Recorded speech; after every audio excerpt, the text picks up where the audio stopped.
network, and these rules are also known as an access control list. These rules are customizable and are determined by the network administrator. The administrator decides not only what can enter a network, but also what can leave a network. So these rules either allows or denies permission. So as an example here, we have some rules in a firewall's access control list, and it shows a list of IP addresses that have been allowed or denied by this firewall. And as you can see, traffic from some IP addresses are allowed to enter this network, but traffic from one IP address has been denied. So if traffic from this IP address tried to get into this network, the firewall will deny it because of the rules that are set in the firewall. But the other IP addresses are granted access because the rules allow them. Now, firewalls don't just make rules based on IP addresses, but they can also make rules based on domain names, protocols, programs, ports, and keywords. So let's say in this example, the firewall rules are controlling access by port numbers. And let's say that the rules have allowed incoming data that's using port number 80, 25, and 110, and the data using those ports have been given access to this network. So any incoming data that's using those ports can pass through the firewall. But also in this firewall, the rules have denied any data that's using port numbers 23 and 3389. So any incoming data that's using those port numbers, the firewall will deny access and it won't get past the firewall. So in a nutshell, this is how firewalls basically work.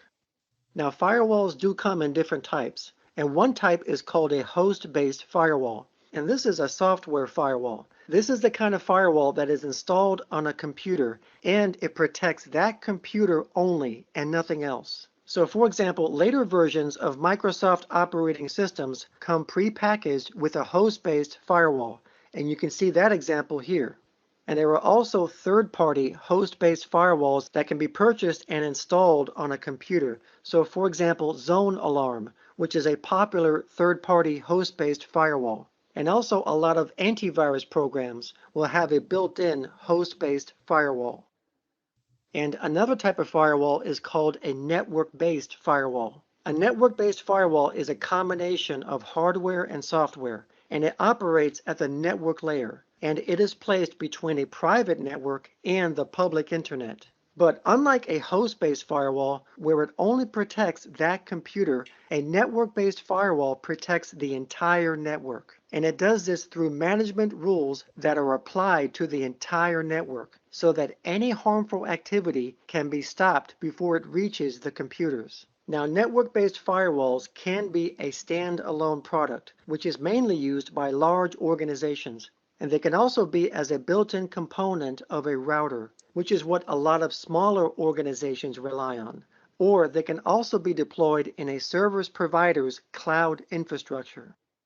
Now, a lot of organizations will use both network-based and host-based firewalls. They will use a network-based firewall to protect the entire network as a whole. And they will also use host-based firewalls for their individual protection for their computers and servers. And by doing this, it'll ensure maximum protection. Because if harmful data just so happens to get past the network firewall, the host-based firewalls on each computer will be there to stop it.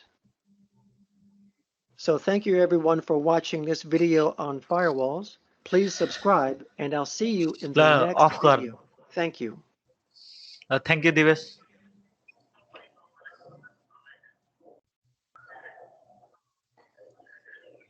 लगभग overall concept आयो होला हैन फायरवलको के रहेछ एउटा host base र एउटा network base हुन्छ तपाईहरुले म एउटा सिस्कोमा गर्न प्र्याक्टिकली गर्दिन्छु मेरो स्क्रिन हेर्दै हुनुहुन्छ सिस्कोको सबै हैन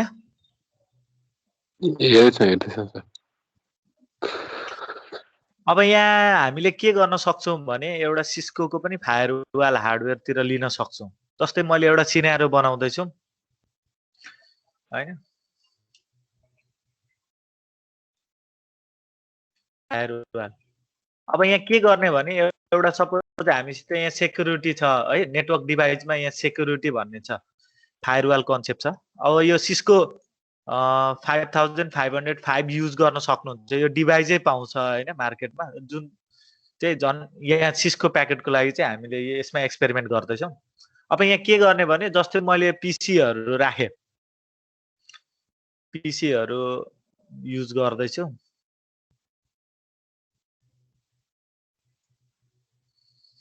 अब यो पिसीहरू युज गरिसकेपछि के गर्ने भने अब यो चाहिँ फायरवालले गरेर चाहिँ सेभ गर्नु पर्यो मलाई। कसरी अब सेभ गर्ने? कनेक्ट गर्नु पहिला फायरवालसित।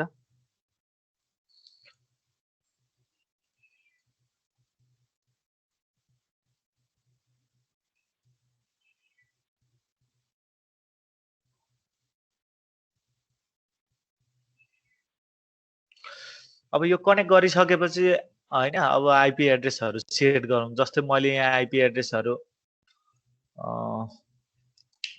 जस्तै 10 नै हाल्दिउँ, 10.0.1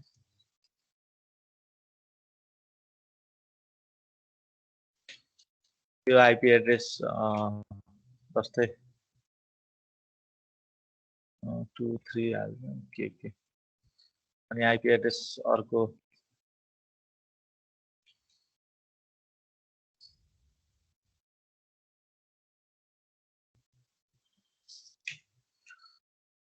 जस्तै हाम्रो यो 1 2 3 4 4 हाल्दिउँ।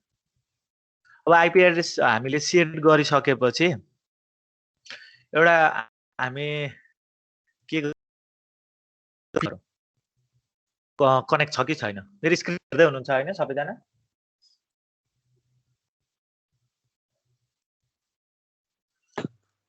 यस सर। है यो एकछिन वेट गर्नु होला, त्यो ग्रिनहरू जम्मै ग्रिनहरू हुनुपर्छ है। सबै ग्रिन भएपछि अनि मात्रै स्टार्ट हो। जस्तै मैले पिङ गरौँ, अहिले त मैले केही गरेको छैन, आइपी एड्रेस मात्रै सेट गरेँ अनि एउटा हार्डवेयर सिस्कोको फायरवाल हैन 5505 भएको एउटा लिए। अब म पिङ गरौँ, पिङ 1 to 2 गर्दैछु म, पिसी 1 to 2।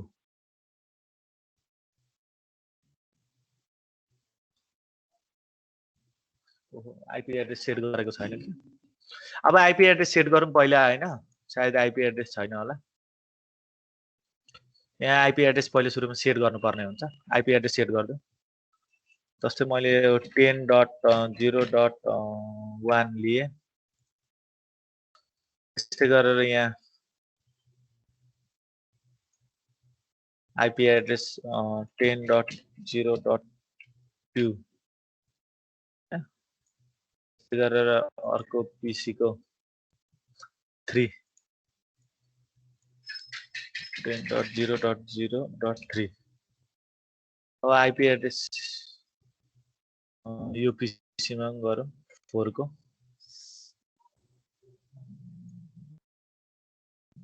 आइपी एड्रेस 10.0.0.4 लगभग पिङ भयो। अब आइपी एड्रेस सबै होस्टमा सेट गरिसकेपछि अनि बल्ल पिङ गर्न। जस्तै मैले पिसी 1 to 2 मा लग्दैछु, सक्सेसफुली भयो हैन, जम्मैको स्क्रिनमा देखियो।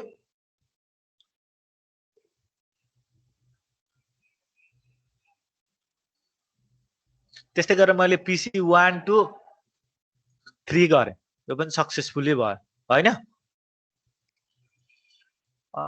अनि अर्को हामी ट्राई गरौँ, पिसी 0 to 2 मा गरौँ। यो फेल्ड भयो, पिसी 0 to 2 मा फेल्ड भयो। हेर्न यही दिएको छ, पिसी 0 to 2 फेल्ड छ।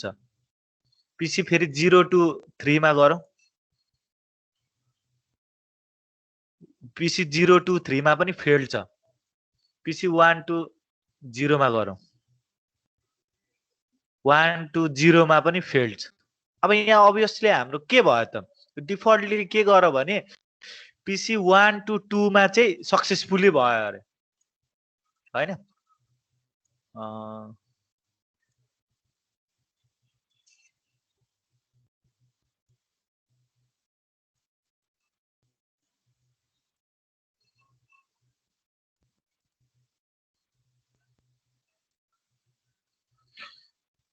अब अर्को के भयो भने अर्को PC 1 2 3 मा 1 2 3 मा पनि ठिकै छ तर हाम्रो मेन चाहिँ के भयो भने PC 0 2 3 मा चाहिँ 0 2 3 मा चाहिँ फेल छ 0 2 3 मा फेल छ हामी सेपरेट गर्न खोज्दै छु नेटवर्कलाई है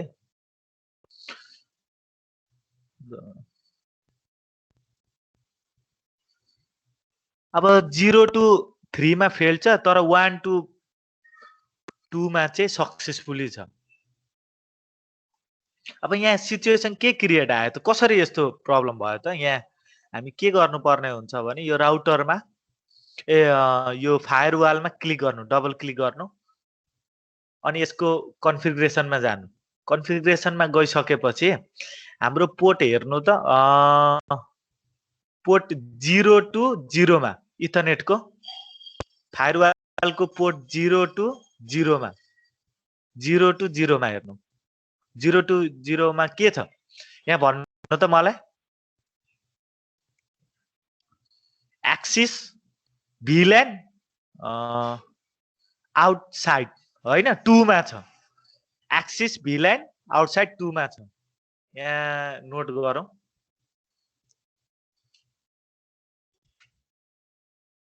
VLAN 2 मा छ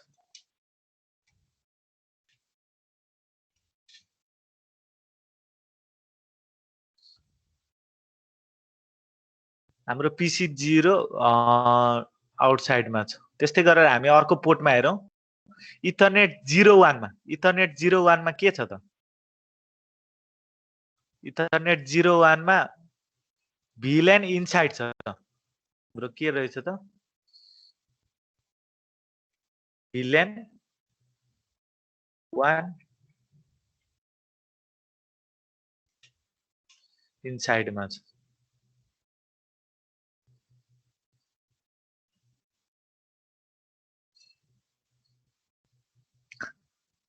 अर्को हामी हेरौँ अर्को इथरनेट 02 मा इथरनेट 02 मा के छ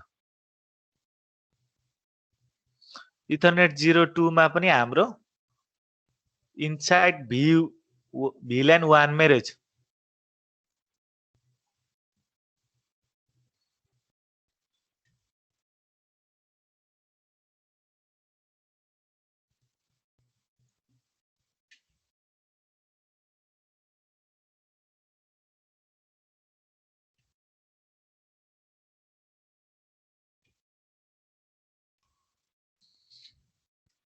VLAN 1 को इनसाइड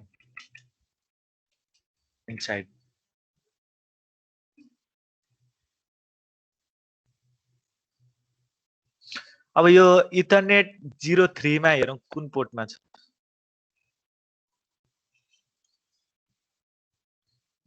इथरनेट 03 VLAN को इनसाइडमै रहेछ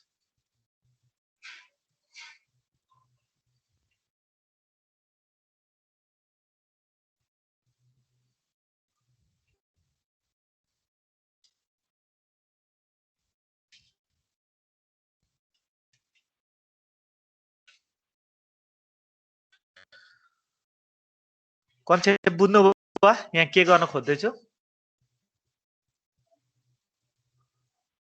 हेलो Yes, sir.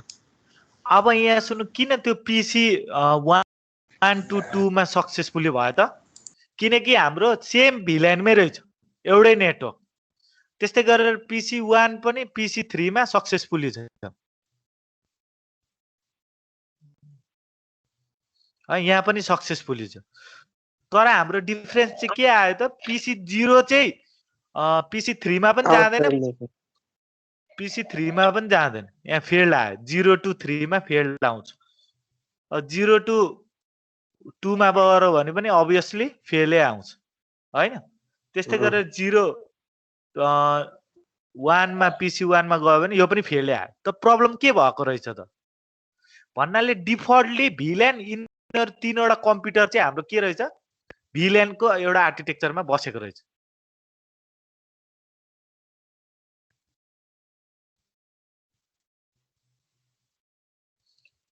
हैन यो यति चाहिँ एउटा सर्कलमा रहेछ, यसलाई चाहिँ आउटसाइड, यो त आउटसाइड भएछ। अब हामीले यदि कनेक्ट गर्नु पर्यो भने अब यो 2 लाई पनि त दिनु पर्यो, खास गरी एउटै फायरवालमा छ नेटवर्कमा छ भने यसले पर्मिसन दिनको लागि के गर्नु त?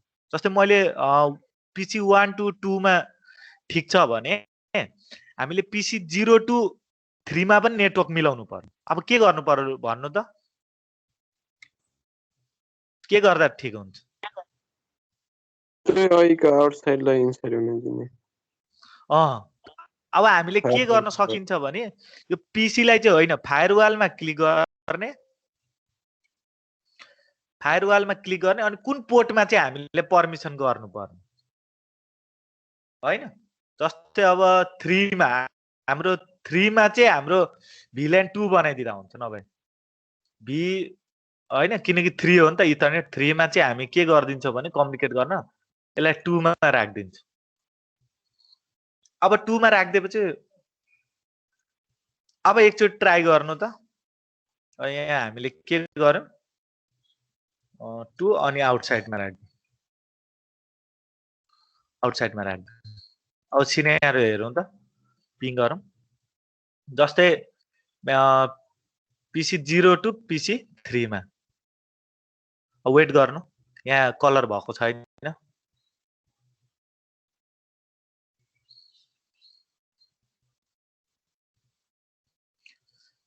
यो चाहिँ के भयो त, हाम्रो एप्रोप्रिएट डेटाहरू जुन सेन्ड हुन्छन् हैन, अब हामीले सेपरेट नेटवर्कमा युज गर्दै थियौं हैन। यो माथिको अब सेपरेट नेटवर्क भयो, V1 V1 भयो, मुनिको हामी के गर्दिन्छौँ V2 V2 भयो भन्नाले हामीले के गर्दिन्छौँ सेपरेट गर्दिन्छौँ। यो चाहिँ ओभरअल VLAN 1 को नेटवर्क भयो इनसाइड, अनि अर्को ओभरअल VLAN को 2 को नेटवर्क भयो। अब हामीले यो चाहिँदैन हैन यो। अब एकचोटि ट्राई गरौँ त, यो ओभरअल आउटसाइड द र इनसाइड द नेटवर्क भयो यहाँ। अब यसलाई एकचोटि फेरि पिङ गरौँ त, यो सक्सेसफुली आयो हो कि हैन भन्नु त। अब हामीले सेपरेट काम गर्न पायो नि त। PC 1 र PC 2 अलगै काम गर्दा भयो हैन, कुनै पनि डेटाजहरु एक्सचेन्ज हुनु पनि पाएन। यताको नेटवर्कको जुन VLAN को नेटवर्क हुन्छ को डेटाहरु अब इनसाइडले लिन पाएन, इनसाइडको डेटाहरु आउटसाइडले लिन पाएन हो कि हैन? बुझ्नु भयो?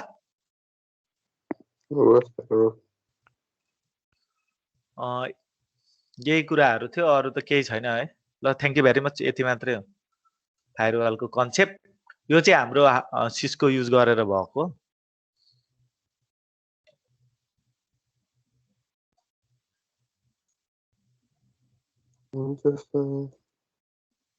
ल केही सोध्नु छ फायरवालको बारेमा? हामीले कसरी सेपरेट गर्यौं, कुन डेटाहरु आउन दिने, कुन डेटाहरुलाई नआउन दिने, त्यो पनि मिलाउन सकिदा रहेछ। हार्डवेयरमा यति सिम्पल हुन्छ, त सफ्टवेयरमा गर्दाखेरि चाहिँ सफ्टवेयरमा पनि छ फायरवाल भन्ने हैन कन्सेप्ट, विन्डोजले दिएको। यहाँ पनि तपाईले जुन स्पेसिफाई गरेको हुन्छ हैन त्यही अनुसारले। सर हजुर, राउटरमा कन्फिगरेसन कस्तो हुन्छ एकचोटि देखाइदिनु न। हजुर राउटरमा फायरवाल कन्फिगरेसन कस्तो हुन्छ एकचोटि देखाइदिनु न, डेमोन्स्ट्रेट गर्नु। राउटरमा फायरवाल कन्फिगरेसन हुँदैन, राउटरमा हैन, फायरवाल भनेर सेटअप चाहिँ राख्नुपर्छ। अब जस्तै तपाईले यहाँ चाहिँ बेग्लै एउटा राउटर अथवा स्विच युज गर्न सक्नुहुन्छ। जस्तै मैले यहाँ कनेक्ट गरेको छु नि, सेपरेट मात्रै गरेको।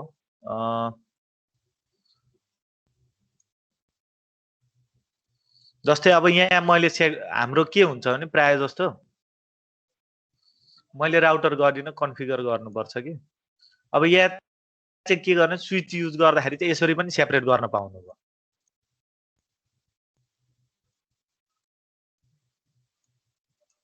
यसरी चाहिँ गर्नु पर्यो। अब फेरि कुन पर्मिसन दिने, कुन नपर्मिसन दिने, यो पोर्ट कुन युज गरिरहेछ, जस्तै 0003। अब यही नेटवर्क अलग नेटवर्क भइदियो, फेरि यहाँ राउटर युज गरेर फेरि त्यही कन्फिगरेसन। तर फायरवाल चाहिँ हार्डवेयर कन्सेप्ट आएपछि नेटवर्क बेसमा हार्डवेयरै ल्याउनु पर्छ, चाहे राउटरको भित्र जोड्ने हो कि चाहे स्विचको भित्र जोड्ने हो हैन।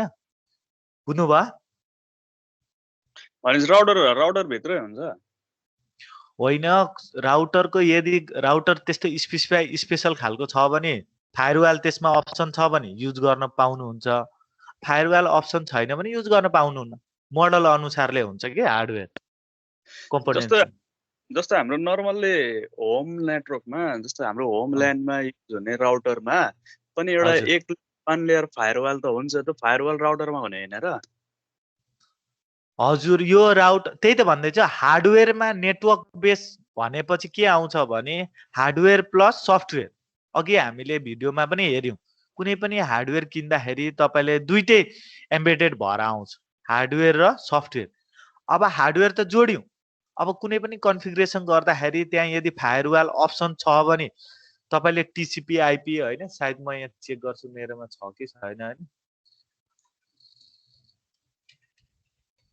ए यसको त हैन अर्कैको यसमा अर्कै हो हैन सुबिसीका हालेको छ के तपाईको आफ्नो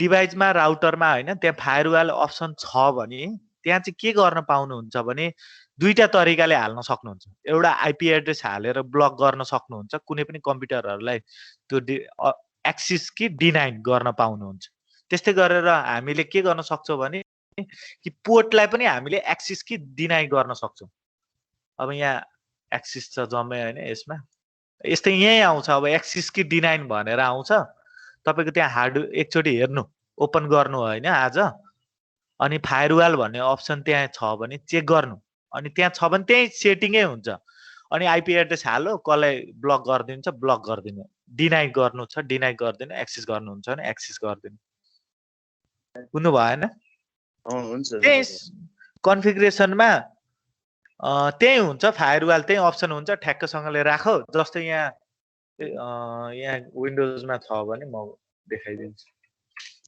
अर्को नर्मल राउटरहरुमा पनि हुन्छ कुनै कुनै राउटर अनि नि हजुर हजुर ए क्याम्पसमा चाहिँ हामीले के फायरवाल गरेको छौं भने त्यहाँ तपाईहरुको म्याक एड्रेसहरु तपाई वाइफाई जोड्नु हैन तर तपाईले इन्टरनेट चाहिँ पाउनुहुन्न इन्टरनेट चाहिँ पाउनुहुन्न चल्दैन चल्दैन हो किन गरेको भने त्यो हाम्रो हजुर एक्सेस गर्ने राउटरमा चाहिँ कुन थियो भने सायद कुन माइक्रोटेक कि माइक्रोटेकको राउटर युज गरेको छ त्यहाँ त्यहाँ चाहिँ तपाईको कन्फिगरेसन गर्ने कति मजाले दिएको छ हुन त अब आफ्नो आफ्नो हुन्छ हैन जस माइक्रोटेक सबभन्दा धेरै एक्सपेन्सिभ राउटर छ हाम्रो क्याम्पसको अहिले अनि त्यसमा चाहिँ के गरेको छ भने धेरै जनाको आइपी एड्रेसहरु राखेको छन् अनि प्लस के गरेको छ भने अनअथराइजहरुले पनि कनेक्ट गरेको हुन्छ पासवर्ड पाइहाल्छ कसैले बाँडिहाल्छ हैन तर के गर्छ भने हामीले त्यो सेटिङमा गएर त्यहाँ अप्सन्स हुन्छ यदि ल्याब गर्न पायो भने देखाइदिउला हैन अनि त्यहाँ आइपी एड्रेस चाहिँ अनि त्यहाँ एक्सेस कि डिनाइ ठ्याक्क तपाईले त्यो आइपी एड्रेस राखिदिनु भयो भने अनि तपाईले अनि मात्रै इन्टरनेट चल्छ नभए चल्दैन अब जस्तै यहाँ सफ्टवेयर्सहरुमा पनि हुन्छ एलाउ गर्ने फिचर्सहरु हैन जस्तै ह्याक गर्दाखेरि यो स्पेशली तपाईको यो क्र्याक भएको सफ्टवेयरहरु हुन्छ नि त्यतिखेर चाहिँ हामीले के गर्नुपर्छ भने अपडेटमा आएको हुन्छ हैन अनि थाहा पाइहाल्छ तपाईले उयो ल्याएको छ भनेर अनि के गर्छ भने यो फायरवाल हामी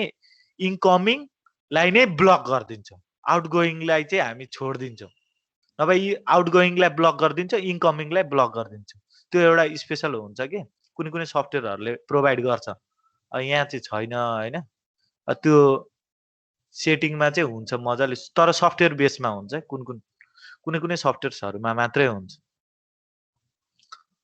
म यहाँ सर हजुर यो हाम्रो जस्तो अहिले हाम्रो घरमा नेटवर्क आउँछ हैन बल्ला भेटे एकैछिन ल म यहाँ भनिहाल्छु एकैछिन ल सरी फर इन्टरप्ट हो यो चाहिँ के गरिन्छ भने हामीले एडभान्स सेटिङमा जान्छौं कि फायरवाल विथ एडभान्स सेटिङमा जानुपर्छ है याद गर्नु होला अब जस्तै माइक्रोसफ्ट वर्डले तपाईको थाहा पाए कसैको तपाईले चलाउनु भएको छ अनि क्र्याक गर्नु भयो तर क्र्याक गरेर पनि उहाँ त डुप्लिकेट भनेर आइदिन्छ अनि के गर्नु भने त्यतिखेर तपाईले आउटबाउन्ड र इनबाउन्ड रुल भन्ने कन्सेप्ट हुन्छ यहाँ जम्मै सफ्टवेयरहरु हुन्छ याद गर्नु होला यहाँ जम्मै सफ्टवेयरहरु पाउनुहुन्छ जस्तै मैले एनिडेक्स अनि यहाँ रेकर्डेड छ कि छैन हैन म रेकर्डेड हटाउँछु